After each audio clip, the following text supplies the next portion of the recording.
today we'll do a new concept in liquidation of company as liquidator's final statement of account. Now this is the final step जैसे हम लोग ने starting में चालू किया था कि जहाँ पे कंपनी के बोर्ड ऑफ डायरेक्टर्स ने बनाया statement of affairs.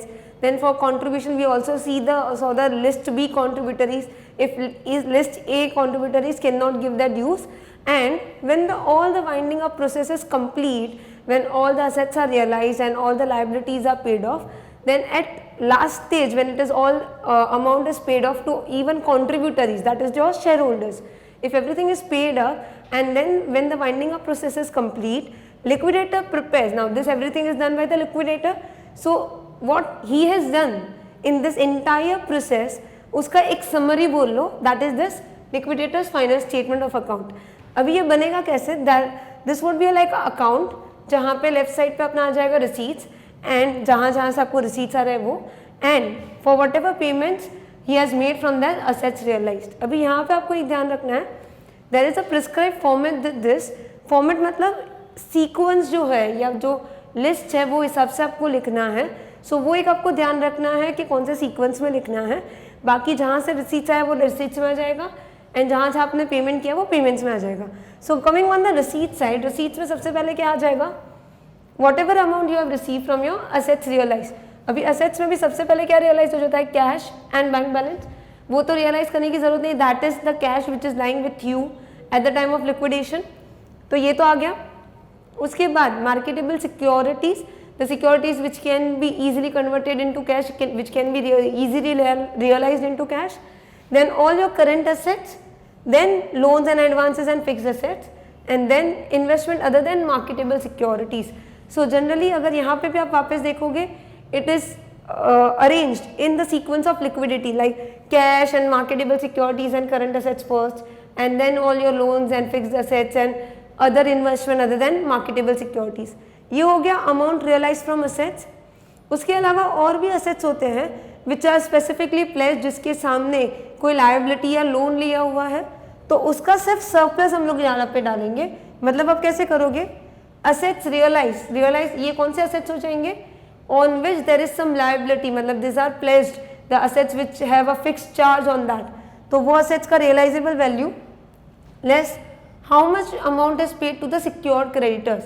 If there is any surplus, that is अगर asset से realize हो रहा है 50,000 and secure creditors का outstanding is 30,000, तो 20,000 surplus आ जाएगा which would be available for payment for the other liabilities. And अगर यहाँ पे आपका कम आता है, जैसे deficit आता है, तो you will not put negative figure, आप सिर्फ उतना sundry creditors माइनस करोगे, सॉरी secured creditors माइनस करोगे जितना asset realized हुआ. बाकी का जो unsecured portion रह गया, जो असेट रियलाइज में से कवर नहीं हुआ, वो जाएगा अनसिक्योर्ड क्रेडिटर्स में. Guys this is similar what we have done in statement of affairs. जो सरप्लस आता था तो वो तो बाकी सारे असेट्स के साथ मर्ज कर दो, अगर डेफिसिट आया तो उसको अनसिक्योर क्रेडिटर्स के साथ डाल दो. सिमिलरली आपको यहाँ पे करना है.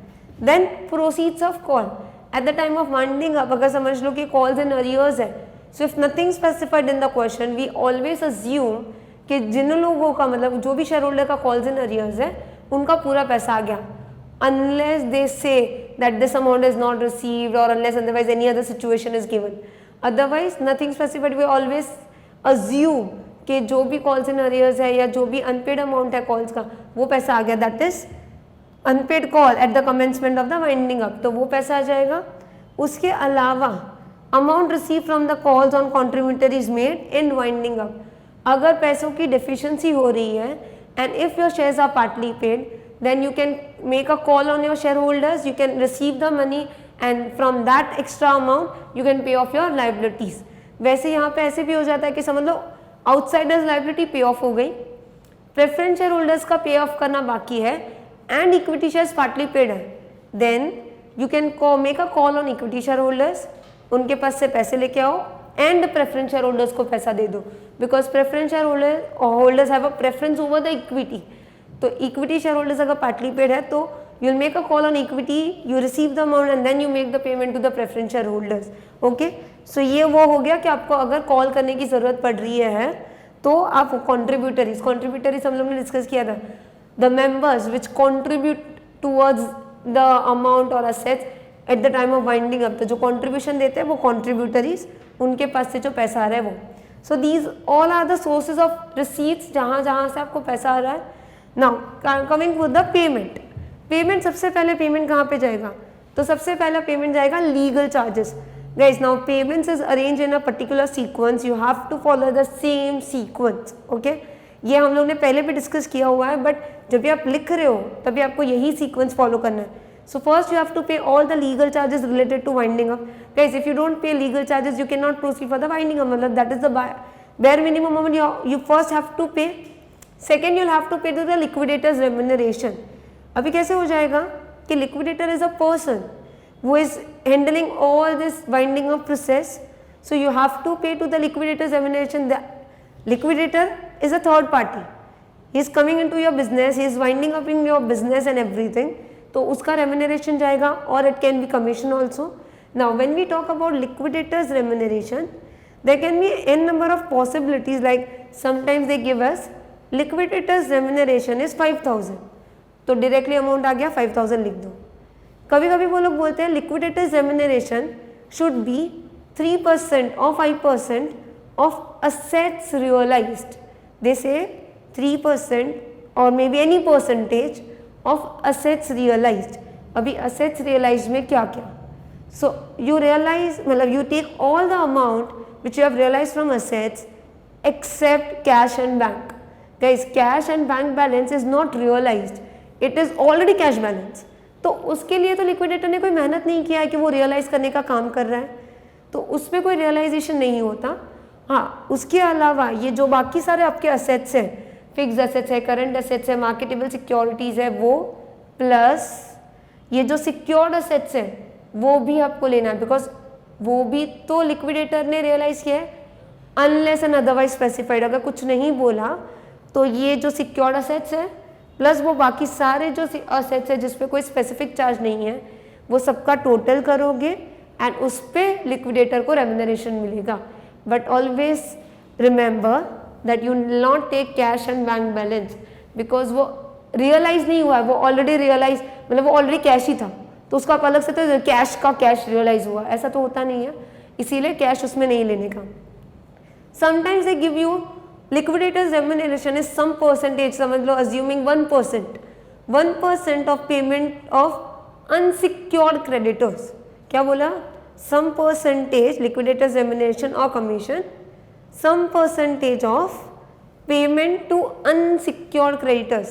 तो जितने भी आप unsecured creditors का पेमेंट करोगे उसका percentage would be liquidators remuneration. Now always remember whatever payment you make to preferential creditors, guys, we have already discussed 7 points of preferential creditors. So whatever payment you make to preferential creditors is also assumed to be unsecured. अगर कुछ नहीं बोला तो salaries and wages बोलो या holiday remuneration बोलो या government taxes बोलो, दीज ऑल आर अनसिक्योर्ड, तो वो भी क्रेडिटर है, वो भी अनसिक्योर्ड ही है. हाँ, प्रेफरेंशियल है क्योंकि एज पर लॉ वो उनको प्रेफरेंस दिया गया है, but though they are preferential they are unsecured. तो बाकी सारे अनसिक्योर्ड क्रेडिटर्स के साथ प्रेफरेंशियल क्रेडिटर्स को भी कंसिडर करने का व्हेन दे से अनसिक्योर्ड क्रेडिटर्स का some percentage is the liquidators और रेम्यूनरेशन, मतलब उनको जितना पेमेंट जा रहा है उसका some percentage. We are going to do all this situation in our sums, but ये आपको थोड़ा सा आइडिया आ जाए. ओके, सो वो भी आ सकता है. So you have to read the question very carefully कि कौन से ऊपर कितना परसेंटेज बोल रहे हैं. Sometime they can give you like liquidators remuneration is 5000 plus 2% of assets realized. So you have to take both the commission together. Okay, so you have to read and you have to interpret कि क्या बोलना चाहते हैं. हाँ, कभी कभी वो लोग बोलते हैं कि unsecured creditors excluding preferential payment, तो फिर उसमें सिर्फ unsecured creditors पे परसेंटेज लगाना, preferential creditors पे मत लगाना. But nothing specified, preferential creditors are also unsecured creditors. ये हुआ. फिर आता है आपका liquidation expenses, जो भी आपको क्वेश्चन में दिया होगा, अगर होगा तो लेना है, नहीं होगा तो नहीं. देन डिबेंचर होल्डर्स, देन आता है आपका preferential creditors. Now if you remember, जब भी हम लोग ने स्टेटमेंट ऑफ अफेयर्स किया था, हम लोग ने डिस्कस किया था कि जब भी लायबिलिटी का पेमेंट होता है पहले प्रेफरेंशियल क्रेडिटर्स का जाता है, फिर डिबेंचर होल्डर्स का जाता है, एंड दैट इज 100% करेक्ट. पहले प्रेफरेंशियल क्रेडिटर्स को ही पेमेंट जाता है, फिर डिबेंचर होल्डर्स को जाता है, but as per the format debenture holders are written first and then the preferential creditors. तो यहाँ पे मैंने ये नोट 2 लिख के रखा है, देखो ये इन practical preferential creditors are in priority to debenture holders having floating charge, though as per the format it is shown after the debenture holders। मतलब यहाँ पे आपको ये ध्यान रखना है, preferential creditors are paid in priority to debenture holders having floating charge, but सिर्फ format में आपको preferential creditors को debenture holders के बाद दिखाना है। Coming to debenture holders, यहाँ पे देखो क्या लिखा है, debenture holders secured by floating charge. अभी ये हम लोग ने पहले से डिस्कस किया है फ्रॉम फर्स्ट सेशन कि अगर डिबेंचर होल्डर्स के लिए अगर कुछ नहीं स्पेसिफाई किया, it is always assume that they are secured by floating charge. Plus यहाँ पे कुछ दिख रहा है including accrued interest. Debenture holders का तो प्रिंसिपल कंपोनेंट आप पे करोगे, प्लस अगर उनका आउटस्टैंडिंग इंटरेस्ट है तो वो भी उसके साथ ही पेमेंट होगा। अभी इंटरेस्ट कब तक का, till the date of winding up और till the date of payment. Guys winding up चालू होता है एंड उसके बाद पेमेंट जब ये आता है, there is a time gap between this 2 dates. क्योंकि समझ लो आज मेरे वाइंडिंग अप का ऑर्डर आ गया, बट असेट्स रियलाइज करो, सारे असेट्स बेचो, उसमें से पैसा लाओ, then you start making the payment. तो वो ऑर्डर में पेमेंट वगैरह करो तो वो एक दिन में तो होगा नहीं, इट टेक्स टाइम। तो winding up date and date of payment are 2 different things. और आपको बैलेंस शीट डेट दिया जाए तो that is a winding up date. समझ लो कि डेट ऑफ पेमेंट पर आपका balance sheet that is winding up date दिया है 31 मार्च 2017 एंड एक्चुअल पेमेंट हो रहा है 30 सितंबर 2017। तो डिबेंचर इंटरेस्ट कब तक का पे करोगे? So for that refer that note 1। If the company is assumed to be a solvent company, solvent का मतलब company has sufficient cash to pay off the liabilities. If the company is solvent, debenture interest is paid up to the date of payment. मतलब अगर company के पास पैसा है अच्छा खासा, तो जब तक डेट ऑफ पेमेंट है तब तक का आपको पेमेंट करना है debenture interest. But in any other cases, for example if the company is insolvent, company does not have sufficient cash to pay off your liabilities, then debenture interest is to be paid up to the date of winding up. मतलब फिर payment date तक आप wait नहीं करोगे, जहाँ पे winding up का date था तब तक जितना इंटरेस्ट अक्रू हो रहा है तब तक का ही आप इंटरेस्ट पे करोगे। So you have to remember this guys, you have to remember. अगर जब भी आप सम सॉल्व कर रहे हो, you have enough of cash, then make the interest payment till the date of payment. And if the company does not have sufficient cash, then calculate interest up to the date of winding up. ये समझ में आया? सो यहाँ पे देखो, legal हो गया, liquidators remuneration और एक्सपेंसेस हो गए, डिबेंचर होल्डर प्रेफरेंशियल क्रेडिटर्स हो गया। तो आउटसाइडर लायबिलिटी में भी कौन बचा? Unsecure creditors. Guys this would be all the residual outsiders liability. Unsecure creditors bills payable हो सकता है, partly unsecured portion of secure creditors, जो यहाँ पे सरप्लस आया था तो अगर यहाँ पे आ सकता है, बट समझ लो कि वहाँ पे कम पैसा आया असेट्स रियलाइज करके, तो बैलेंस अमाउंट बिकम्स अनसिक्योर, तो वो अनसिक्योर भी यहाँ पे आ जाएगा। So all your unsecure creditors will come over here. उनको पेमेंट हो गया, मतलब आउटसाइडर्स गए, अभी बचे अपने शेयर होल्डर्स। शेयर होल्डर्स में सबसे पहले किसको जाएगा? First it is given to the preference share holders, and फिर अगर पैसा बचता है तो वो पैसा दिया जाता है इक्विटी शेयर होल्डर्स को। अगर प्रेफरेंस शेयर होल्डर्स के लिए सफिशिएंट फंड नहीं है and preference equity share holders are partly paid, then you will make a call on equity share holders, you will receive the amount from equity shareholders and you will make the payment to preference shareholders। ये समझ में आया? But समझ लो कि ऐसा हो गया कि प्रेफरेंस शेयर होल्डर्स पूरे पे हो गए और थोड़ा सा पैसा इक्विटी शेयर होल्डर्स के लिए बाकी है, तो फिर जितना बचा वो इक्विटी शेयर होल्डर्स को देना। Now don't say like equity share holder से पैसा मंगवाओ, क्योंकि वापस वही पैसा इक्विटी शेयर होल्डर्स को ही देना है, क्योंकि बाकी सबको तो पेमेंट हो गया। तो अगर आउटसाइडर्स के लिए एंड प्रेफरेंस के लिए प्रेफरेंस शेयर कैपिटल के लिए अगर पैसा नहीं है तो इक्विटी शेयर होल्डर से पैसा आएगा। कभी कभी ऐसा भी हो जाता है कि आउटसाइडर्स के लिए कम पैसा है और preference share holders are also partly paid, then you will make a call on both. पहले इक्विटी वालों को भी कॉल करोगे, प्रेफरेंस वालों को भी कॉल करोगे, वो दोनों के पास से पैसा लोगे एंड आउटसाइडर्स का लायबिलिटी पे ऑफ करोगे। सो यू हैव टू सी, जब तक पहले बाहर वालों को पे करना है, शेयर होल्डर से पैसा मंगवाना है। Once it is paid off, फिर प्रेफरेंस शेयर होल्डर्स को पैसा देना है, and then whatever surplus is remaining, ज़्यादा हो सकता है, कम हो सकता है, जितना भी बचा वो सब किसका, इक्विटी शेयर होल्डर्स का। Now for preference share holders, एक लास्ट ये आपको नोट ध्यान में रखना है, प्रेफरेंस शेयर होल्डर्स का बहुत बार डिविडेंड अरियर्स में होता है। देख ओके, एक चीज़ ध्यान रखना, once the dividend is proposed and if it is shown in the liability side, then it has to be paid as with your outsiders liability, मतलब before the payment to the shareholders। अगर dividend already propose हो चुका है और वो balance sheet में दिख रहा है, तो शेयर होल्डर्स को पेमेंट करने के पहले वो प्रपोज डिविडेंड का पेमेंट हो जाएगा। बट समझ लो कि आपका डिविडेंड अरियर्स में है। अभी देखो, प्रेफरेंस शेयर होल्डर्स के लिए dividend rate is fixed, equity का तो फिक्स होता नहीं है। So if it is given like preference dividend are in arrears for 2 years और preference dividend are in arrears for 5 years, तो वो अरियर्स ऑफ डिविडेंड भी प्रेफरेंस शेयर होल्डर्स के साथ पे ऑफ होगा। ओके, सो क्या दिया है, arrears of dividend on cumulative preference share. Guys, अगर नॉन क्यूमुलेटिव है तो उनका प्रेफरेंस डिविडेंड अक्यूमुलेट नहीं होता। क्यूमुलेटिव प्रेफरेंस शेयर्स क्या होता है, अगर एक साल में उनका प्रेफरेंस डिविडेंड नहीं गया तो नेक्स्ट ईयर में वो क्यूमुलेट होता है, मतलब नेक्स्ट ईयर में you will pay for the 2 years, अगर तभी भी नहीं हुआ तो उसके बाद you will pay for entire 3 years। ये कभी होता है जब ये क्यूमुलेटिव है, मतलब उनका डिविडेंड अक्यूमुलेट होता है।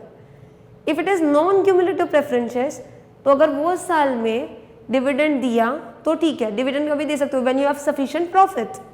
तो अगर वो साल में डिविडेंड दिया तो ठीक है, अगर वो साल में डिविडेंड नहीं दे पाए तो it does not gate carry forward for the next year, मतलब वो अक्यूमुलेट नहीं होता। वो साल में दिया तो दिया, नहीं दिया तो गए, वो फिर आप नेक्स्ट ईयर में 2 साल का डिविडेंड नहीं दोगे, पर्टिकुलर ईयर का वो पर्टिकुलर ईयर में ही देना है। सो अगर क्यूमुलेटिव प्रेफरेंस शेयर्स है एंड अगर उनका अरियर्स ऑफ डिविडेंड है तो वो भी आपको प्रेफरेंस शेयर होल्डर्स के साथ पे करना है। Arrears of dividend on cumulative preference share should be paid, कब तक पे करना है, up to the date of commencement of winding up. And यहाँ पे डेट ऑफ पेमेंट नहीं, is not relevant, up to the date of commencement of winding up, जहाँ जब से वाइंडिंग अप कमेंस हुआ या स्टार्ट हुआ तब तक का जितना भी अरियर्स ऑफ प्रेफरेंस डिविडेंड है दैट यू हैव टू पे। अगर क्वेश्चन में बोला ही नहीं कि ये क्यूमुलेटिव है या नॉन क्यूमुलेटिव है तो क्या करोगे, then you always assume the given preference shares are cumulative preference shares. Okay, so वो भी मैंने यहाँ पे लिखा हुआ है, nothing specified, assume preference share capital as cumulative preference share capital. So कुछ नहीं बोला तो उसको क्यूमुलेटिव अज्यूम करने का। गाइस, ये इतना समझ में आया। इसके अलावा बहुत सारी अलग अलग सिचुएशंस आती जाएगी हर एक सम में, तो वो हम लोग हर एक सम के साथ डील करते जाएंगे। But first of all you copy this format and then will solve the sums.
Coming to question 7, ये अपना फर्स्ट क्वेश्चन है liquidators final statement of account का।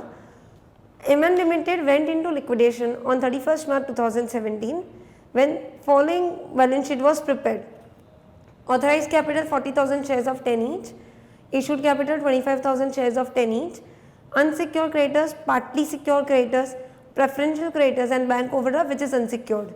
Goodwill, freehold property, machinery, stock, debtors, cash and profit and loss account. The liquidator realized the assets as follow. Freehold property was sold to pay partly secured creditors and it fetched 15,000. So guys, you can put a star mark on that 15,000 because कैसे हो रहा है कि एक तो उसका realise value दिया हुआ है plus that free hold property is first utilise to pay off your partly secure creditors and then अगर कुछ सरप्लस आता है तो वो बाकी असेट्स के लिए बाकी लाइबिलिटीज के लिए यूज होगा. Other assets realise on machinery 50,000, stock 20,000, debtors 25,000.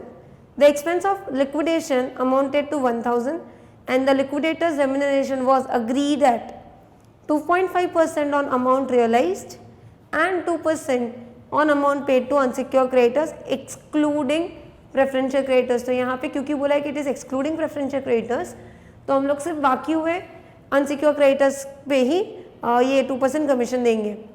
Prepare liquidators final statement of account. Okay, so ये अपना statement of account सेम ही रहेगा. Receipts rupees, payment rupees. This is my question number 7. सबसे पहले you start with the receipt side, whatever assets you are realising सबसे पहले उसका लिखोगे. So यहाँ पे आएगा 2 assets and then you write all the list of assets which are realise. उसमें भी पहले कैश मतलब लिक्विड असेट्स फर्स्ट, तो पहले कैश आएगा. कैश दिया आपको 500, सो यहाँ पे कैश 500. देन मार्केटेबल सिक्योरिटीज तो नहीं है क्वेश्चन में, but then you have current assets. तो करंट असेट्स में आ जाएगा stock, debtors and stock debtors का दोनों का रियलाइजेबल वैल्यू दिया है. सो यहाँ पे हम लोग लिख देंगे डेटर्स एंड देन स्टॉक, दोनों का you take the realise value. So debtors it is given as 25,000 and stock it is given as 20,000. So 25,000 debtors, stock 20,000. Then you have cash, debtor, stock हो गया, machinery and free hold property.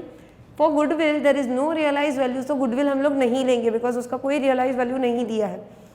और free hold property was secured मतलब that was utilise for paying off your partly secure creditors, तो वो भी आपका अलग से आ जाएगा. सो यहाँ पे एक लास्ट आ जाएगा आपका machinery which is realise 50,000.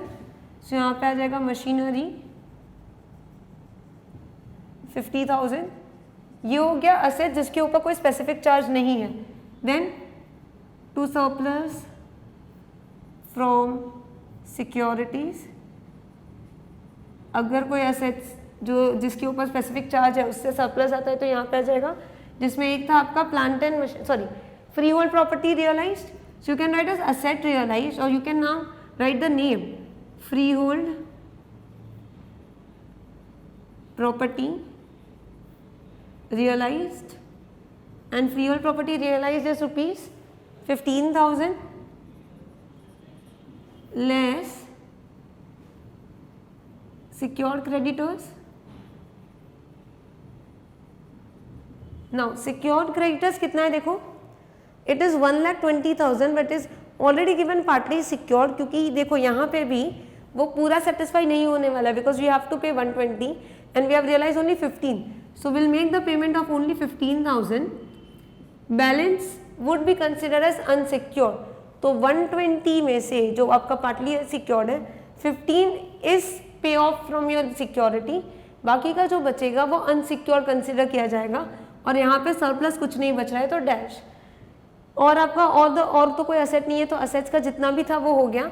Now you start with the payment. Payment में सबसे पहले क्या आता है, लीगल चार्जेस. क्वेश्चन में देखो कौन सा पेमेंट है. You have bank overdraft that is unsecured, preferential creditors वो पार्टली सिक्योर्ड का पार्ट पेमेंट हो गया है, बचा हुआ अनसिक्योर्ड होगा. अनसिक्योर्ड क्रेडिटर्स है एंड शेयर कैपिटल है, that would be your equity share capital. If you see in the additional information the expense of liquidation amounted to 1,000. Liquidators remuneration दिया है 2.5% 2% का and prepare liquidator statement. So legal charge नहीं है but उसके बाद liquidators remuneration आएगा. सो यहाँ पे आ जाएगा बाय लिक्विडेटर्स रेम्यूनरेशन. अब ये लिक्विडेटर्स रेम्यूनरेशन के लिए देखो क्या दिया क्या है. It was agreed at 2.5% on amount realized and 2% on amount paid to unsecured creditors excluding preferential creditors. तो unsecured creditors को जितना पेमेंट होगा उसका 2% एंड जितना आपका अमाउंट रियलाइज्ड हुआ है उसका 2.5% is the amount you are going to pay to the liquidator's remuneration. But for that, first of all, you need to find out कि unsecured creditors को payment कितना हुआ है. Now guys, in this kind of question, you will always require a working note to trace how much cash is left after each payment. So यहाँ पे मैं एक working note बना दूंगी.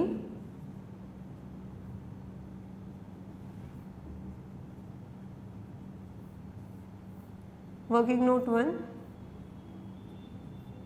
cash available and distribution लिख सकते हो, payment लिख सकते हो. So ये हो गया आपका स्टार्ट कैसे होगा, कैश एंड असेट्स रियलाइज्ड.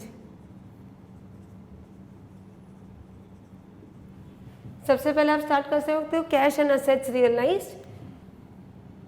तो ये आ गया आपका cash is 500 and then you check how much is your assets realised. So यहाँ पे हम लोग ने सारे असेट्स का लिखा हुआ है. देखो debtors realise 25,000, stock realise 20,000 and machinery realised 50,000. So ये टोटल 95,000 आ गया. प्लस ये 15,000 भी आपका असेट रियलाइज्ड ही था फ्री होल्ड प्रॉपर्टी का. दो it is paid towards the secure creditors but free hold property से पैसा तो मिला तो वो भी आपका असेट रियलाइज में ही आ जाएगा. सो यहाँ पे और एक आ जाएगा 15,000.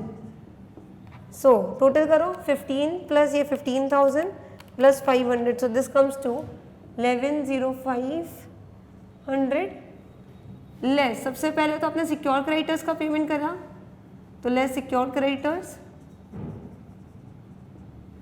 Secure creditors is 15,000. So balance कितना बचा, minus 15,000. Balance is 95,500. That is available for other liabilities, जिसमें से सबसे पहला आपका लिक्विडेटर्स रेम्यूनरेशन जाएगा.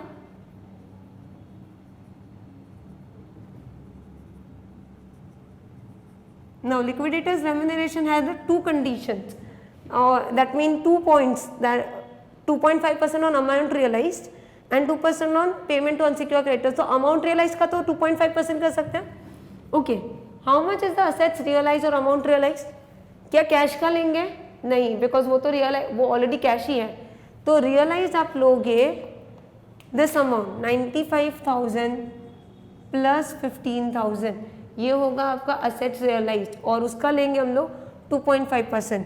सो 95,000 plus 15,000 into 2.5%. So that comes to 2750. यहाँ पे मैं कैलकुलेशन लिख रही हूँ. 95,000 plus 15,000 into 2.5%. Guys, this is important. Many a times people forget this 15,000 क्योंकि वो सिक्योर्ड में चला जाता है तो लोग भूल जाते हैं कि ये भी लेना था. But guys though it was utilise for secure creditors but वो रियलाइज तो हुआ है, मतलब बाकी सारे असेट्स के साथ उसको भी कंसिडर करना है तो वो भी आपका यहाँ पे आ जाएगा. एंड आपको कैश नहीं लेना है. और एक था 2%, पर 2% कभी आएगा जब भी आप अनसिक्योर क्रेडिटर्स को पेमेंट करोगे तो वो तो बाद में करते हैं. तो पहले ये पेमेंट करने के बाद देखो कितना बचा, 95,500 minus 2750. So you are left with 92,750. ये हो गया. Then you pay liquidation expenses. So less liquidation expenses. Liquidation expenses given as 1,000. वो माइनस करने के बाद हम लोग प्रैक्टिकली पहले किसको पेमेंट करते हैं, preferential creditors. So less preferential creditors. Preferential creditors is 3,000. तो ये देखो कितना आ रहा है, 92,750 minus 1,000 minus 3,000. So you are left with 88,750. इतना बचा है. इसके बाद हम लोग पे करते हैं डिबेंचर होल्डर्स को. So if you see the question you don't have debenture holders, तो डिबेंचर होल्डर्स तो नहीं है. उसके बाद हम लोग किसको पेमेंट करते हैं, देखो प्रेफरेंशियल क्रेडिटर्स गया, डिबेंचर होल्डर्स गया, तो लास्ट अनसिक्योर क्रेडिटर्स। चेक करो अनसिक्योर क्रेडिटर्स कितना है गाइज। इफ यू सी, आपको ये एग्जाम में नहीं लिखने की जरूरत है, बट आपके रेफरेंस के लिए यहाँ पे लिख रही हूँ। Unsecure creditors would be, total देखो कितना हो रहा है, एक तो ऑलरेडी अनसिक्योर क्रेडिटर्स दिया था 50,000 प्लस पार्टली सिक्योर क्रेडिटर्स जो 1,20,000 था, उसमें से आपने यहाँ पे पार्टली सिक्योर्ड का सिर्फ 15,000 पे किया है, सो 120 में से सिर्फ 15,000 माइनस होगा, सो वो भी यहाँ पे मैं लिख दूंगी। वी हैड 1,20,000 माइनस 15,000, ये हो गया पार्टली सिक्योर्ड वाले का भी। And preferential is done. Last bank overdraft that is also unsecured, that is 500, so plus 500, तो ये देखो टोटल कितना हो रहा है, 50,000 plus 120 minus 15 plus 500, so total unsecure creditors I have 1,55,500, इतना मेरा अनसिक्योर क्रेडिटर्स है। Do you have this much amount to pay? No, because you have only 88,750 and you need to pay 155,500। तो मैं क्या कर सकती हूँ, मैं अपने शेयर होल्डर्स के ऊपर कॉल कर सकती हूँ।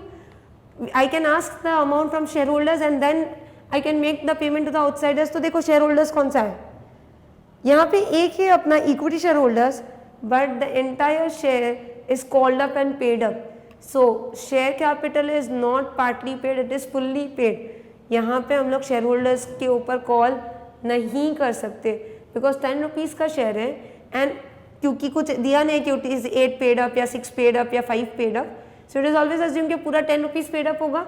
एंड देखो 25,000 इंटू 10 पूरा 2,50,000 शेयर कैपिटल आ चुका है, तो there is no part payment of the share capital जिसके ऊपर मैं कॉल कर सकती हूँ, so I can not even ask from the share holders.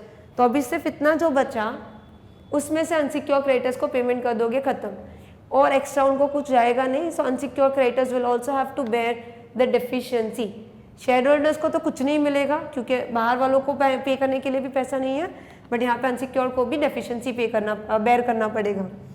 But out of this, जब भी आप अनसिक्योर क्रेडिटर्स को पे करोगे, you will also have to pay liquidators remuneration of 2%। तो कैसे होगा, लेस पहले उनको पे करना पड़ेगा, that is for sure guys. क्या बोला है कि जितना आप, जैसे समझ लो कि अगर मैं अनसिक्योर क्रेडिटर्स को 80,000 पे करती हूँ, तो मुझे 2% कमीशन लिक्विडेटर को पे करना पड़ेगा एज अ कमीशन। तो यहाँ पे लिक्विडेटर्स रेम्यूनरेशन कितना बोला है, it is at 2% whatever you pay to the unsecure creditors, और बैलेंस जो बचेगा that would be pay to unsecure creditors. So ये पूरा मैं अनसिक्योर को नहीं पे कर सकती, क्योंकि अगर ये मैंने पूरा अनसिक्योर को पे कर दिया तो फिर रेम्यूनरेशन कैसे पे करूंगी। सो यहाँ पे आपको करना पड़ेगा reverse calculation. Guys, remuneration is of 2% on this payment, so if I assume this 100, तो रेम्यूनरेशन कितना हो जाएगा 2, so then this would be 102। ये समझ में आ रहा है गाइज, ये कुछ ऐसा हो रहा है, जो 88,750 है उसमें से आपको क्रेडिटर्स को भी पे करना है, एंड जितना आपने क्रेडिटर्स को पे किया उसका 2% रेम्यूनरेशन भी पे करना है। इट इज़ नॉट लाइक कि 88,750 पूरा क्रेडिटर्स को दे दो तो फिर रेम्यूनरेशन का पैसा किधर से लेके आओगे 2%, समझ रहे हो। अगर ये आप पूरा क्रेडिटर्स को दे दोगे तो 2% रेम्यूनरेशन कहाँ से लेके आओगे। So you have to do something like कि इसमें से जितना पेमेंट क्रेडिटर्स को होगा उसके ऊपर 2% रेम्यूनरेशन चला जाएगा, मतलब मुझे रिवर्स करना पड़ेगा। So this is combining unsecure creditors plus remuneration, जिसमें से अगर रेम्यूनरेशन माइनस करूंगी तो अनसिक्योर क्रेडिटर्स का पेमेंट मिल जाएगा। So just if this is 100, क्योंकि remuneration is on unsecure creditors, if this is 100 this will be 2, तो this would be 102। Don't take 98, ये 102 में से 2 माइनस होगा तो 100 आएगा। सो क्रॉस मल्टीप्लीकेशन करो, 88,750 divide by 102 into 88,750 divided by 102 into 2, so that comes to 1740, और यहाँ कितना आएगा 87,010। तो 88,750 में से 1740 माइनस करोगे तो 87,010 आएगा। एंड यू कैन चेक 87,010 का 2% विल कम टू 1740.2, मतलब राउंड ऑफ कर दिया 1740। गाइस ये समझ में आया? सो इन शॉर्ट जब भी ऐसा कुछ आ रहा है कि आपको अनसिक्योर क्रेडिटर्स को जितना पेमेंट किया उसका सम परसेंटेज लेना है, do not take percentage on this total amount, क्योंकि इतना तो आप पे कर ही नहीं रहे हो, आपके पास इतना तो कैश है ही नहीं पे करने के लिए। So you have to check, अगर आपके पास यहाँ पे समझ लो 3 लाख रुपए होते हैं, you would have 3 lakh rupees, then ये पूरा पेमेंट हो सकता था और पूरा रेम्यूनरेशन मिल सकता था 2%, but because you have deficiency तो यू हैव टू बाइफरकेट कि कितना आप पे करोगे एंड उसका 2% भी पे करना है, वो पूरा ये अमाउंट से पे करना है। ये समझ में आया? सो इन शॉर्ट लिक्विडेटर्स रेम्यूनरेशन कितना हो गया?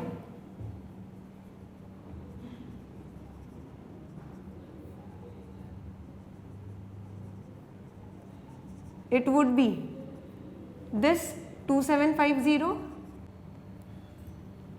प्लस ये कितना हो जाएगा लिक्विडेटर्स रेम्यूनरेशन 1740। तो अगर ये दोनों का टोटल करोगे दिस 2750 प्लस ये 1740, so this will come to 4490। ये हो गया liquidators remuneration. So now all your workings are done. अब इसका यहाँ पे हम लोग को सिर्फ पेमेंट में कंप्लीट करना है फॉर्मेट के साथ, फॉर्मेट के वाइज।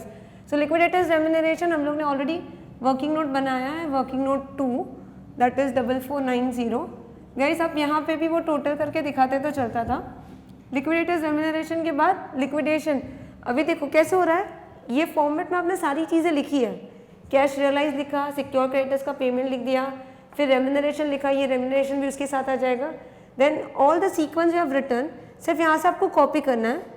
सिर्फ एक चीज़ ये ध्यान रखनी है, while making the payment you make first payment to preferential creditors and then debenture holders, but while writing in the format first you write in debenture holders and then you write the preferential creditors name, but यहाँ पे debenture holders है नहीं तो वो कोई tension है नहीं। सो बस यहाँ से जो लिखा हुआ वहाँ पे कॉपी करते जाओ। By liquidation expenses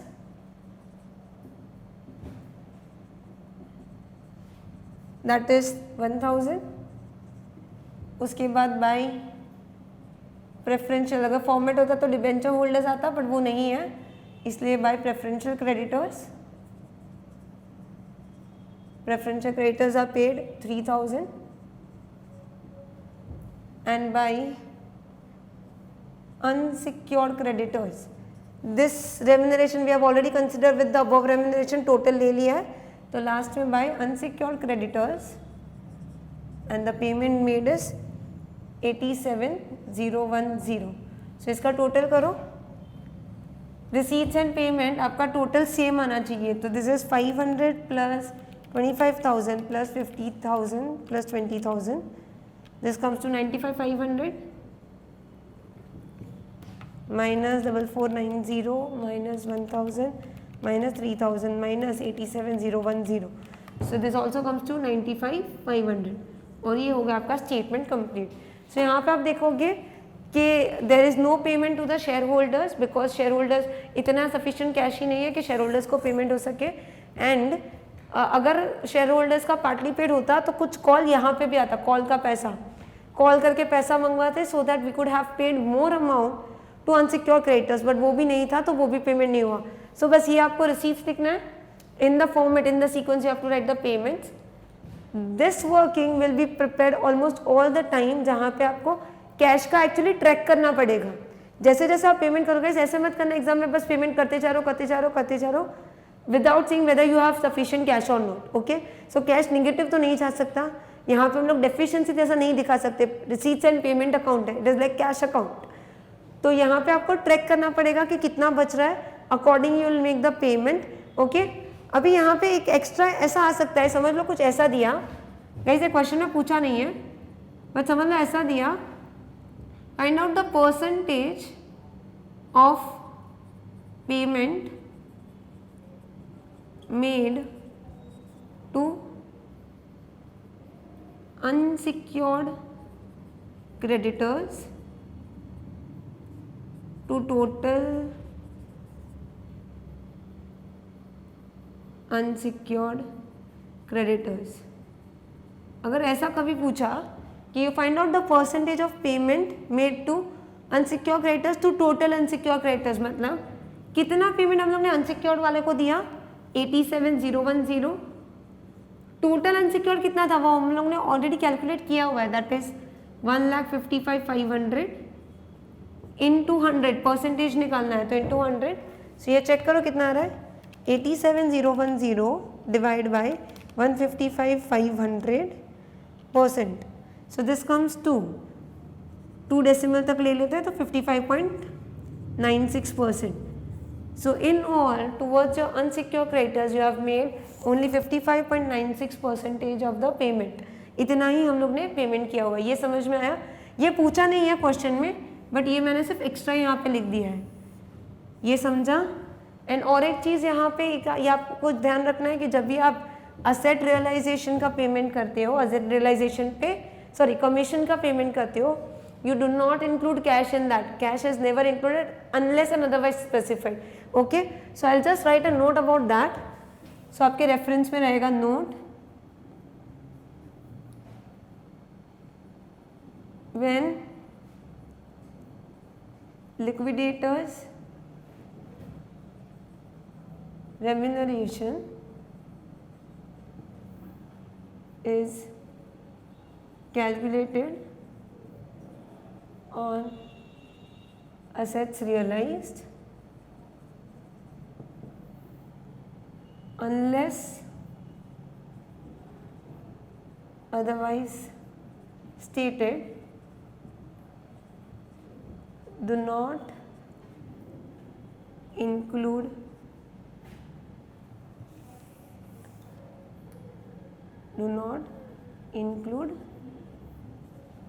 cash, or I would say bank balance, because वो एक्चुअली आपके पास कैश है, that is not your assets realise. So ये ध्यान रखना है, when liquidators remuneration is calculated on assets realise, उसके ऊपर सब परसेंटेज अगर आप कैलकुलेट कर रहे हो, अनलेस अदरवाइज स्टेटेड, अगर वाइज क्वेश्चन में कुछ अलग बोला, so always go with the question, okay. But question में कुछ नहीं बोला तो आप कैश उसमें नहीं कंसिडर करोगे, that you have to remember. ये समझ में आया? ठीक है। सो यहाँ पे this part was a new thing. Actually ये तो हम पहली बार कर रहे हो, बट अभी कैसे होगा कि this everything will go on repetition. But दो चीज़ें यहाँ पे ध्यान रखनी है, एक तो कैश नहीं लेना है, बट जो सिक्योर्ड असेट्स का रियलाइजेशन आया वो लेना है, एंड जब ये अनसिक्योर्ड का कम पैसा और उसके ऊपर रेम्युनरेशन है, you will have to do like this, एक क्रॉस मल्टीप्लिकेशन करके आपको करना पड़ेगा। ठीक है, चलो ये सम कॉपी करो।